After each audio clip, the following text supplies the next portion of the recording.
Жоқ. Болушу мүмкүн эмес. Себеби дегенде قمچیبک توشیف رئیس کمیته امنیت ملی قرقیزستان گفت آنها به حکومت تاجیکستان پیشنهاد کردند جزیره قلمرو واروخ را به آنها بدهند و در عوض 12,000 گکتار زمین قرقیزستان را از دیگر جای بگیرند.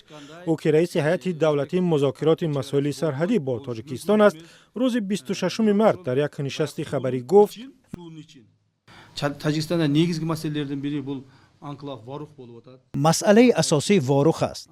ما بر اساس قانون سرحدهای واروخ را اندازه میگیریم تا بزرگتر نشود، ولی از طریق قلمرو خود به آنها فقط برای استفاده یک راه میدیم تا گذشته توانند.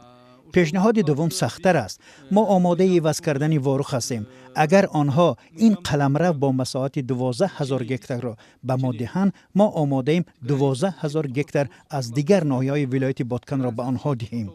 ما حتی فهرست این قطعه ها را به آنها دادیم، ولی طرف تاجیکستان حالا به ما جواب نداده است. Пайдалануу үчүн гана бу кирип чыгыш үчүн жол беребиz. جماعت واروخ در ناحیه اسفره با ولایت بادکند قرقیزستان هم مرز است و در این منطقه بسیاری از گوشه‌های مرزی دو کشور علامتگذاری نشدند. ساکنان دو طرف سری چند وقت برای راه و چراگاه و آب و زمین جنجال میکنند و بعضا ماجرا با خونریزی می انجامد. در نشست خبری همچنین از قمچیبک توشیف در بیشکک درباره قاچاق مال از مرز دو کشور پرسیدند.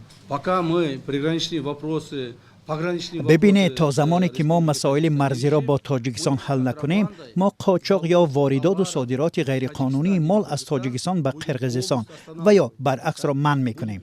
ما از تمام وسایل و امکانات خود استفاده میبریم تا مالهای قاچاقی اساساً از طرف ما نگذرند.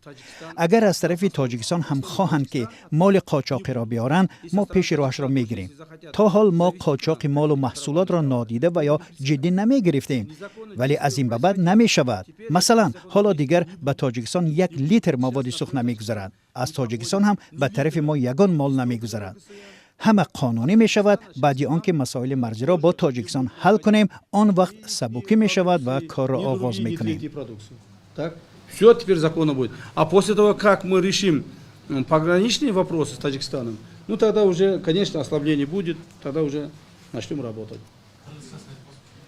مقامات تاجیکستان درباره پیشنهاد عوض کردن واروخ با دیگر قلمروهای قرقیزستان چیزی نگفتند. پیشنهادی که قبولش ظاهرا آسان نمی شود. تاجیکستان و قرقیزستان بیشتر از 970 کیلومتر مرزی مشترک دارند، ولی 504 کیلومتر آن سال هاست تعیین و علامت گذاری نشده است و گاه سبب پیچیدگی در مناسبت های دو کشور می شود.